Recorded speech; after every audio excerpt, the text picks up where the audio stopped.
Hey, welcome to Weld.com, home of TIG time. Hi, I'm Mr. TIG. In our segment today, we're going to talk about welding into real tight corners. And a lot of you have written in or emailed and asked about what's the best technique. And welding into a corner is probably the most difficult type of weld. Not only do you have two fillet welds coming into each other, but you're trying to reach down there and penetrate that corner. So I want to show you a couple of techniques that I like to use. And so I've got some 16 gauge steel. I've got it pre-tacked up, and I need to get way down there in the corner. Now, what I like to do, and this is just my preference, I like to start a tack down in that corner. And once you get the tack in there, then you can weld outward in every direction. A lot of people like to go left to right and right to left, up and down. I go straight for the corner, the most difficult part of the weld right off the bat. And once you do that, you're going to find that you have an area that you can create a puddle, and then you can do your welds all directions. So one of the ways of doing that is making sure you have good visibility. And I like to use the gas lens. I'll run the tungsten out quite a ways. But today I've got a special little setup for my torch, and I like using it because it's a Pyrex. And I know you've seen me use the Pyrex before, but it's usually a jumbo gas lens, and I use it for titanium and all kinds of other alloys. But this one is a Pyrex that's just a lot smaller in size. So what I'm going to do is I'm going to set this torch up with this kit right here. I'll put all my gear on, and I'll join you in just a few seconds. Okay, I happen to have this little Pyrex kit here. Just so you know, it comes with 4 different parts, and you can get this in 332 diameter or 1/16. Now, I have 16 gauge material, so you can use either or. It's a personal preference. Now, also, I've got some filler here. This just happens to be ER70S2 filler. When you're welding 16 gauge or less material, don't try to weld it with a what I call a telephone pole filler material, like 1/16. It makes a huge difference if you drop down to 0.45 diameter or 0.035 diameter. I just happen to have some 0.45, and I'll be demonstrating that here in just a few minutes. So let's put this all together. I've got a nice little kit here.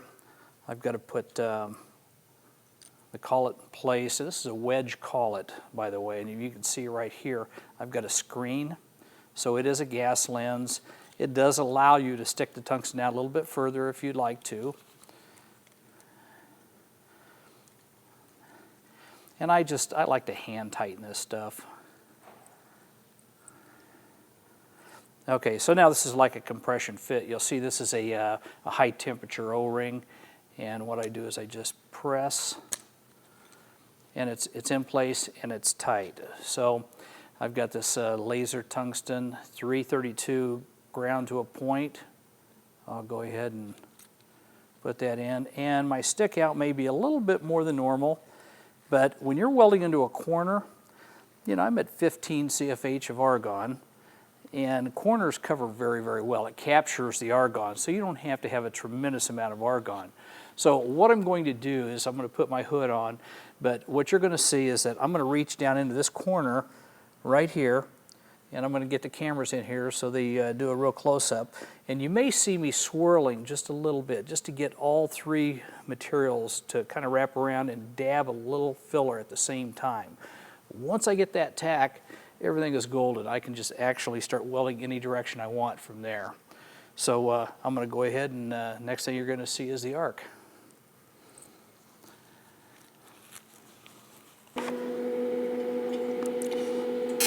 Okay, got an arc initiation here, and I'm just kind of reaching down the corner, adding a little filler material. Now I'm wrapping 3 corners together. Now I call that the triple point. And I'm going to weld vertical up. I'm only going to go an inch or so. Dabbing filler, and you'll find that dabbing the filler stabilizes that puddle. Okay, I'm going to go ahead and stop the weld.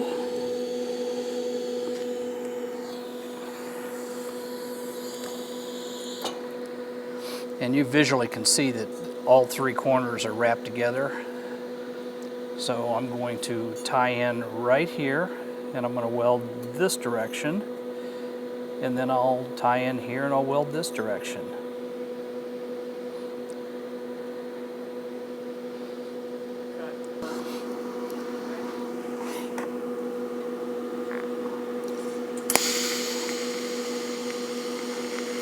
Good.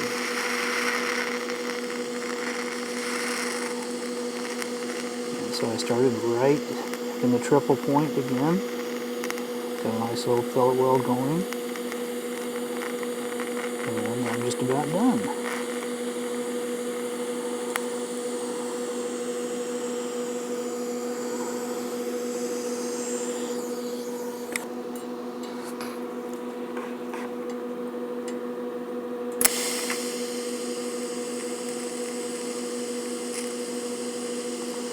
Yep, I just tied in the triple point again. Doing a nice little fillet. Running about 50 or 60 amps. And from here on out, the welding actually gets pretty easy. I'm not restricted anyway. And I can readjust my torch, coming to an end.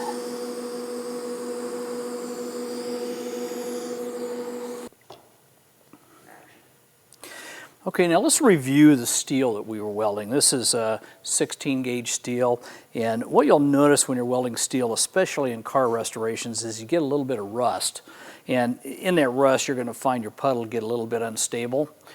Even if it gets unstable, you're going to be able to resolve that just by adding a little bit of filler to it. So if you see it bubbling in the weld, just dab a little bit extra filler material.